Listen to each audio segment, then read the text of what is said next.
Hello and welcome to the Cohen Career Center's video clinic on how to create a LinkedIn profile. Here is a brief overview of the material we will be covering today. First, we'll discuss why it's important to have a LinkedIn profile, and then we're going to go over the steps on how to actually create one. So let's get started. So first, why should you join LinkedIn? Why is it so important? The bottom line is that LinkedIn has become a necessary component to any internship or job process search. Employers expect to find you there, and if you're not, they're going to find you online somewhere else. LinkedIn also allows you to build a professional network online and expand your reach within your community, industry networks, and other professional connections. Plus, it's a fantastic tool for connecting with companies you want to engage with or graduate schools that you're interested in. Now that we've gone over why it's important to have a LinkedIn, let's dive into the process of making one step by step. On this slide, we have some basic features of the LinkedIn profile, starting with your photo. It doesn't have to be anything fancy, but make sure it is a clear, professional-looking picture of you.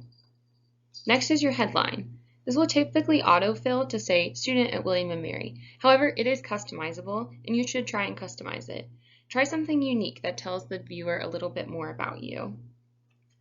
Last on this slide is your summary. This should be filled out, even though it's optional. This is your chance to talk about your achievements, what motivates you, your skill set, and what you want. This section tells somebody who's landed on your page a little bit more about you.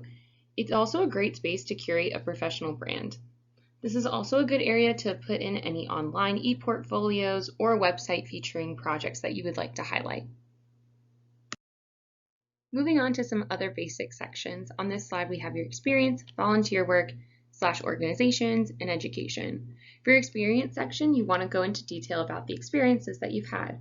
This can be professional work, internships, part-time jobs, and more, even if it was unpaid. If you've already compiled a resume, that is a great jumping off point to start creating your experience section. The organization and volunteer sections are optional, but provide a great opportunity to round out your experience. Add organizations that you've been involved with your leadership positions listed, and places you volunteered at. Make sure you link every company or organization that has a LinkedIn profile there. For your education section, this should include all institutions that you've attended, including William & Mary. You can leave off your high school unless it provides some extra value.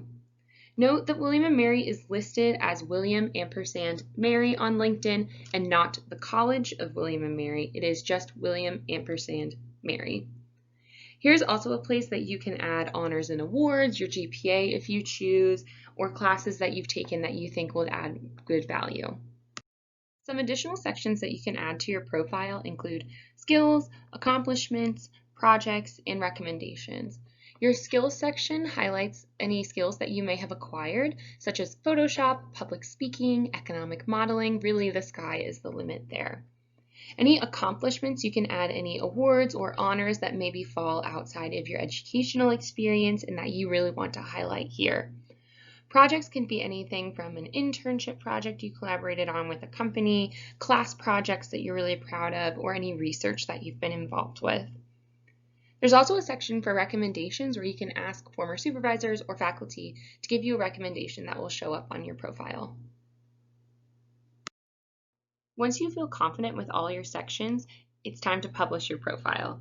Before you do, keep in mind what your profile will look like to others. Also note that you can edit down the URL that takes you to your profile.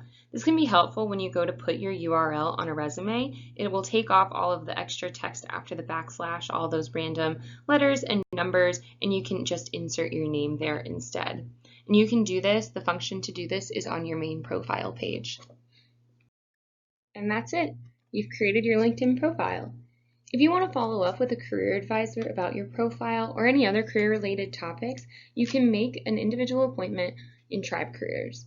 There you will also find quick advising hours and other events that the Career Center is hosting, including more video clinics like this one. You can also check out mycareer.wm.edu for more resources from the Career Center. From all of us here, we hope you have a wonderful day.